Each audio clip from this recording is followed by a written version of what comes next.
অৰ্জুন ভোগেশ্বৰ বৰুৱা বাসগৃহত পুৱাই আহি উপস্থিত হৈছে মত বিনিময় কৰিলে কি ধৰণৰ আলোচনা কৰিলে কম সময় না খুব এটা ঘৰুৱা সম্পৰ্ক মোৰ পিতৃ আৰু তেখেতৰ মাজত আছিল।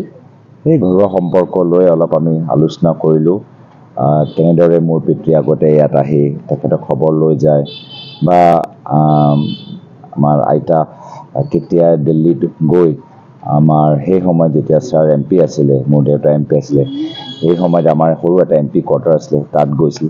তো কিছুমান পুৰণা কথাবোৰ আমি পাতিলোঁ। লগতে মই তেখেতৰ স্বাস্থ্যৰ বাবে সুধিলোঁ আৰু আশা কৰোঁ কি তেওঁ সুস্থ হৈ থাকক আৰু সেইটো আজি এই নিৰ্বাচনী পৰীক্ষাত তেখেতৰ আশীৰ্বাদ বিচাৰিছোঁ।